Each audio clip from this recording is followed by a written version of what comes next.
There are bears in the park. There are. Might be wildcats of some sort. Yeah. So we're supposed to film the good and the bad, right?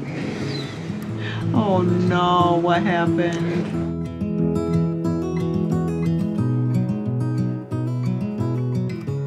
What you doing? Just taking some compass readings for tonight. I'm going to do some more deep sky photography. Got a star tracker, which is basically a little motorized unit that I mount my camera to, which tracks the stars across the sky. All the stars kind of rotate about the North Star. That's why old sailors used to navigate by the North Star. That's what I'm doing, just getting some compass readings, making sure I can see the North Star from here. And we'll be able to also see my target, which is in the south, actually. What are the bugs like? Oh, so far it's not been bad.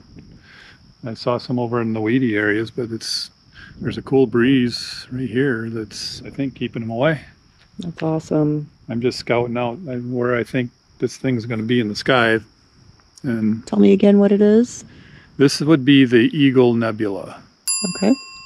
It's a little bit of a challenging spot right here, just because I've got to make of where the field of view is. I got these dead tall trees right kind of where I might be shooting. I don't know. But I think it'll be all right. It's supposed to be a fairly easy deep sky object to photograph for deep sky beginners like myself. Sure. Yeah. I'm gonna try it out. This was a great idea to come take pictures out here. Like I wonder who came up. Wonder who came up with that idea. Maybe you should give credit where credit's due. Thank you, sweetie. You're welcome. Night sky photography inside Wilderness State Park. I know. I said I want to stay close to the car because it is wilderness and there are creepies out here. This is what it looks like on the other side of the car. Yeah. It's going to get dark out here really quick. It is. And it's going to be dark. Yeah. Which is what we're going for. It's called dark sky photography for a reason. You don't want to run out of your shoes if you get nervous. Well, I want to keep my footing, that's for sure. Yeah, you know, I don't know what'll be roaming out here at night. Bears. Yeah. I mean, there are bears in the park. There are. You know, there might be wildcats of some sort. Yeah. But yeah. So. You want coyotes? You want my mace? No. I think I'll be fine. I'll just jump. I'll dive into the car somehow. Okay. We're up on top.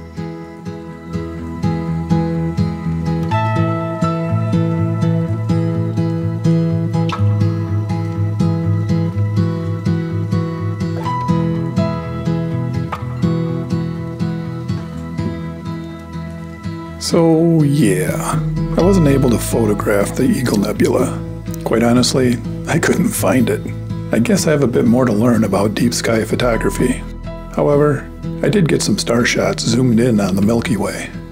It simply amazes me how many stars are out there.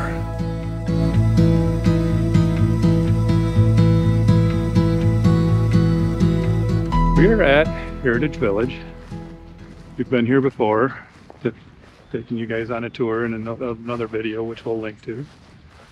But we're here tonight to do some star photography with some of these old buildings.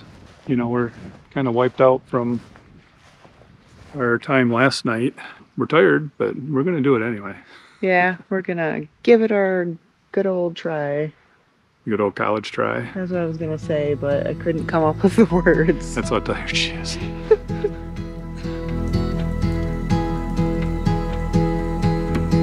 According to my PhotoPills app, if I'm at this angle from this location, it'll be 11:15 before the Milky Way lines up with the cross. Okay. Yeah, which is going to be later than we had planned on. That's fine.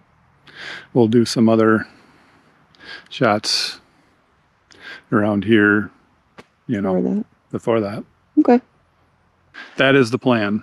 All right, so I'm going to get a lot of book reading done while I'm waiting for this elusive 11:15 to happen. Yes, you're going to be doing some book reading up until the point I need you to flash a flashlight on the building and do some light painting for me. Oh, yeah, for sure. So, Yep. yeah. I can do that. So I'm having issues with my camera. It can't change the focus point. And I don't know why. So I am stuck at the moment until I get it figured out. It's kind of hard to deal with these kind of issues when you're in the dark. Yeah. Both figuratively and literally.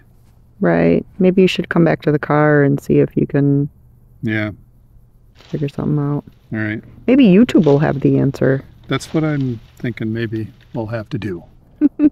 So the solution is to this problem me knowing my camera better. I apparently bumped something that locked the focus point, which is kind of what I was assuming, but I just didn't know how to undo it. So anyway. So who came to the rescue? YouTube. YouTube! I have no idea which channel it was, but I just did a quick search for D850. Focus point won't move. Yeah. And that's the first thing that came up. So YouTube to the rescue. Woohoo! Okay, let's get some photos going here. Yeah, we're approaching that. Oh, no, we got an hour yet. Never mind. We're good. The other thing that's really hard to do at night is, even when you can move the focus point, is focus on a star. I'm going to do some light painting, shine some light up onto the church building, and so that the building will show up better in the picture.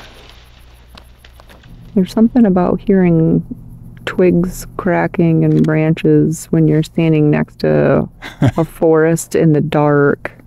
Yeah. And you can't see a thing. That's a little creepy. There's some creepy, weird things in the woods. Stop. Let's not talk about it.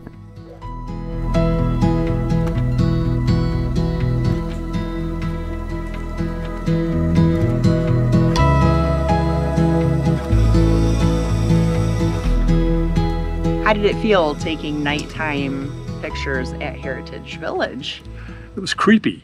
It was really cool. It was a lot of fun. It was very dark here, but there's these woods behind us that were behind me at the time, not very far away, and there was a lot of noise coming from those woods. Just something was moving around back in there, and it was creeping me out. But other than that, I think I got some good pictures of the chapel here with the cross on top and the Milky Way coming over, and I tried some light painting. And you know, my vision for the picture, I think, will work out.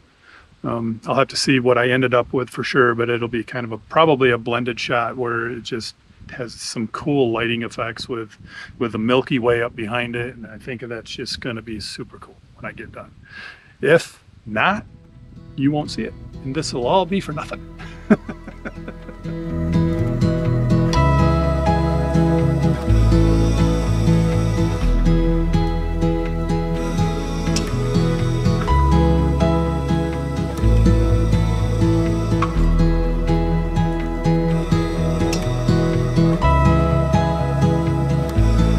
So we're supposed to film the good and the bad, right? Oh no, what happened? So yeah, I went to Headlands to just get a couple more shots in the daytime. Noticed the check engine light was on when I got there. Turned it off, turned it back on, started right up. Seems to run fine. Yep. So my thought is we're planning on packing up in the morning and heading home, and we go ahead and just do that and then call our mechanic on Monday and get it checked out, hoping that we make it home because it's like a 5-hour drive. The one time we had our car, a different car, break down out of town, we were headed to a basketball tournament with our sons, and the transmission just died as we were turning a corner. And we had to get the transmission replaced out of town, and it was a nightmare because then we had problems with it, and it's several hours from our house. If we can get home and have our local mechanic look at it, then if there's any issues, we can have our local mechanic look at it. It's just, that's much better. So well, and hopefully it's just a minor issue. Yeah. But I'll check all the fluid levels in the morning. Yeah. And that's about all I know how to do. So Right. it'll have to go from there.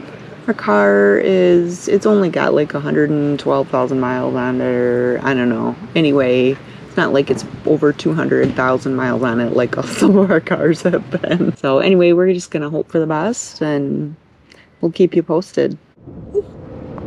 Okay, that's a riveting video there.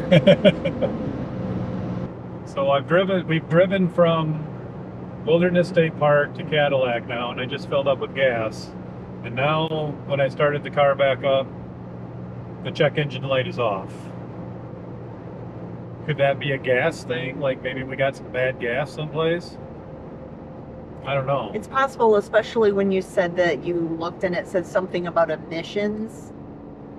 It could have to do with emissions. Maybe it was polluting more than, maybe that gas wasn't as pure as it should have been, or... Yeah, I don't know. So anyway, when we'll still have it checked out when we get home, but it makes me feel better knowing that it's off. It's been driving normal. Yeah.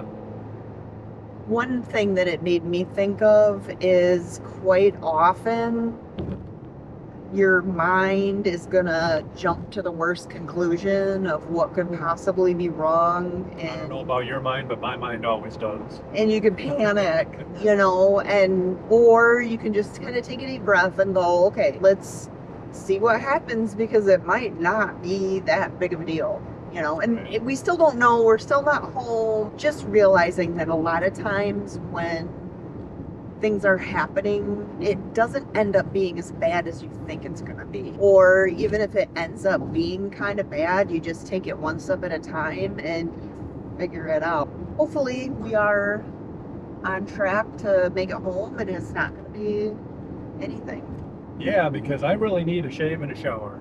I need a shower too, and I don't want to have to call a wrecker or something. So, but if we do, we have roadside assistance with our insurance, so right. But it's just a big hassle that we don't want to go through. No, we want to get home, we want to unpack, defunkify a little bit, and relax.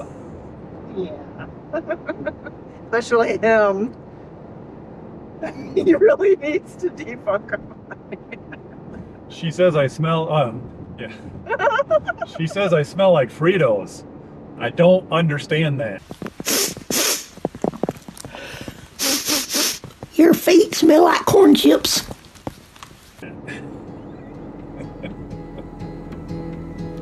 Yeah. You relate, ladies, at all? Please tell me I'm not alone. Leave a comment below. Night photography sessions under some truly dark skies are something that bring Dennis a lot of joy. But even the things we anticipate the most often bring some less than pleasant circumstances with them. We can't let the threat of noises in the woods or check engine lights stop us from going out and chasing our dreams. Be sure you subscribe and hit that notification bell so you don't miss our next video, as we're heading to the heart of Michigan's Upper Peninsula. Thanks for watching. And until next time, go out and live your best life, one adventure at a time.